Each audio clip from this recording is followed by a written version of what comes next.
Read by Dale Grothman. Midnight Realism by William Sanford.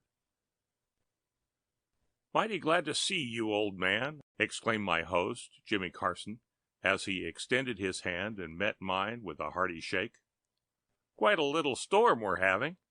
I'd have met you, only, as I wired, Dan doesn't get back until very late with the car, and the bus is far more comfortable on a night like this anyway.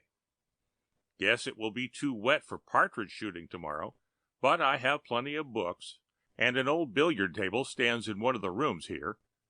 You'll make out somehow, and day after tomorrow we'll make it warm for the birds." "Don't worry about me, Jim," I answered. "I'm always content under your roof, and never have found a lack of pleasure. And then, I've never seen your new home, you know, and I'll be mighty glad to spend a few hours tomorrow looking it over. Used to be an old tavern, didn't it?" "Right," replied my friend, "and pretty old too, I can tell you. It was more than 200 years since this place was built, but it has been kept in good repair. Most of the timber is as sound as the day it was put in. They used real lumber in those days. The profiteering sharks were not so numerous. I bought the place because my boy took such a fancy to it. He is everything to me since my wife died." I nodded understandingly. "And I'll bet that's an old portrait over in the next room yonder," I remarked, indicating a large, full-length canvas of a beautiful young woman. "Know who she was?" "Have a smoke," Carson replied, and extended the box. He selected a cigar himself, and we settled ourselves comfortably before a wood fire. For I knew, from the look on my friend's face, that a story was forthcoming. "Yes," he replied, "what a beautiful creature was the wife, so the story goes, of the man who built this place. He was, besides the owner of the tavern, a painter of some ability, as that canvas shows. He died when still young, it is said. His grief-stricken widow, unable to endure existence without him, ended her life with a dagger in the very room where the portrait hangs. Soon after, so the tale goes, an old witch of the town made a prediction that once in every 100 years, exactly on the hour of midnight, the wife would step from the portrait and go through the act of killing herself, just as she killed herself on the fatal night, so long ago. I suppose the prediction was believed by many, for the words of the so-called witches were not taken lightly in those days. Well, I drew a cloud of smoke from my fragrant Havana and idly watched the rings floating off toward the chimney. At least one anniversary of the 100 years must have taken place. Did she step from the portrait? Jim laughed. "There is a tale that she did," he replied. "But of course, in those days, no one takes any stock of it. The story goes that a group of men were in this very room, making merry with liquor and song, when someone told the legend of the picture and the witch's prediction. Everyone got to talking about it, and the tale, with the liquor, worked strongly on their imaginations, for they claimed that on the stroke of midnight a woman did step from the portrait and stab herself. That's what liquor will do to some minds. I suppose they would have seen 6 women, if that had been in the story that helped work them up." He laughed and relighted his cigar, which had gone dead.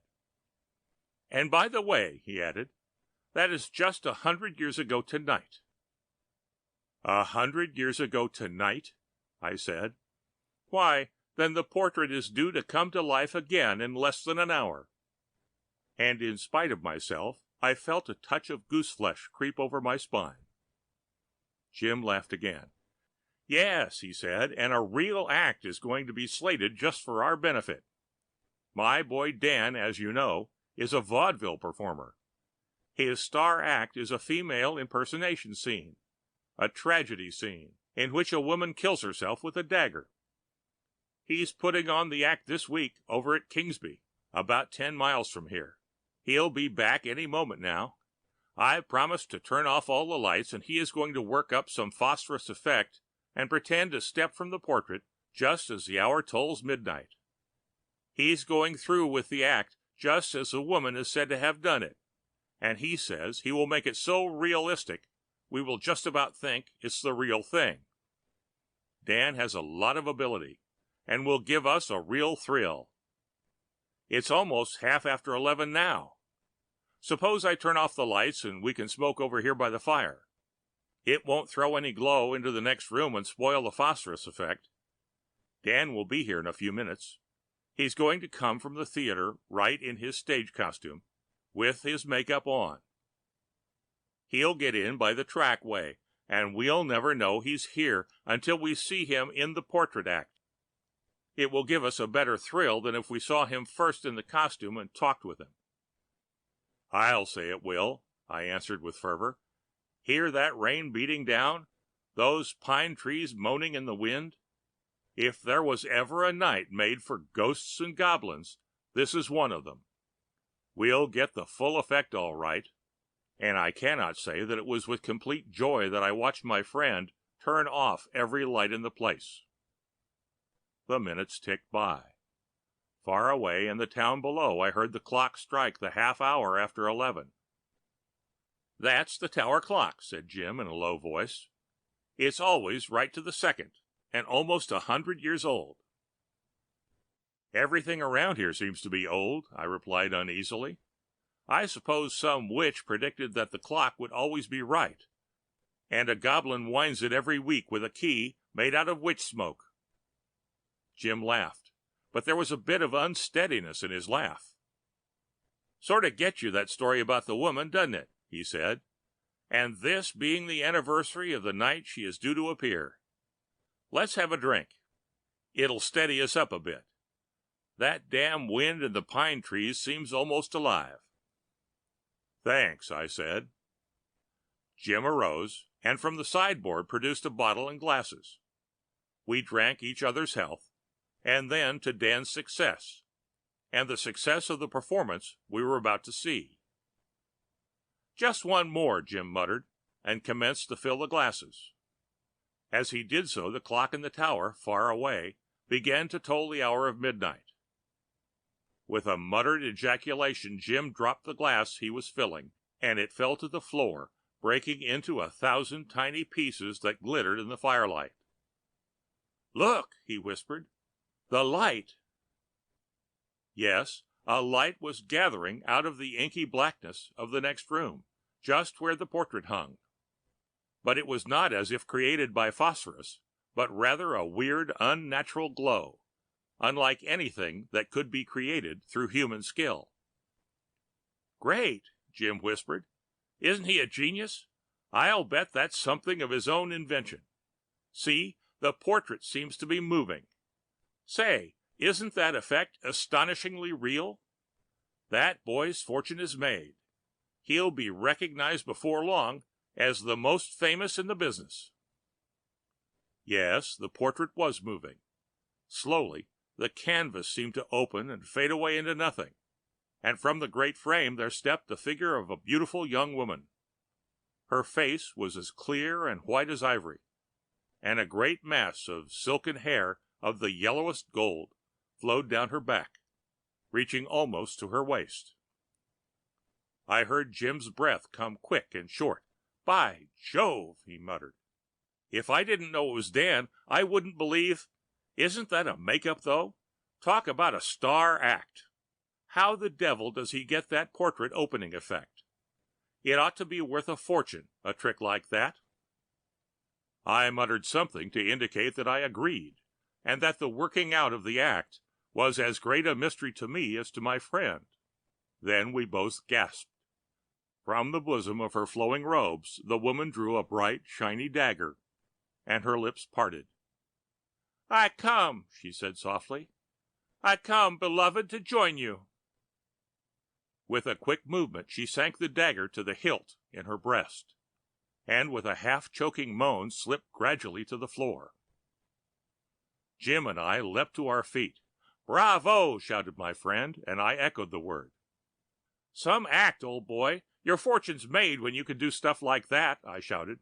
For God's sake, turn on the lights, Jim. There's goose flesh enough on me to feed a whole poultry yard. Me too, Jim answered, fumbling for the switch. Let's catch him and make him show us how he did it with the lights on. Here it is. And the next instant, both the room in which we stood and the portrait room were flooded with electric glow. Come on, Jim shouted. He's probably in the room beyond the portrait one. There are rooms enough in this place for half a dozen families. How in heaven's name did he get that dagger effect? I'll swear I saw something red staining the white gown just as she fell. Dagger blade must have slid up into the handle, but it surely was realistic. We started for the room beyond, where the portrait looked down on us, calm and restful, as we had seen it earlier in the evening. Suddenly, the telephone rang out sharp and clear. Jim turned to the table and picked up the receiver. Hello? Yes? This is Carson's place. Carson talking. What? Who did you say? My God! The receiver fell from Jim's hand, struck the table, and rolled off, falling to the length of the cord, then dragging the telephone after it. The instrument clattered to the floor. Jim turned his face to me. It was soaked with great drops of perspiration, as white as death. That was Dan, he muttered thickly, speaking each word as if it were choking him. It was such a storm, he decided to wait and come in the morning. He didn't leave Kingsley at all. The end of Midnight Realism by William Sanford.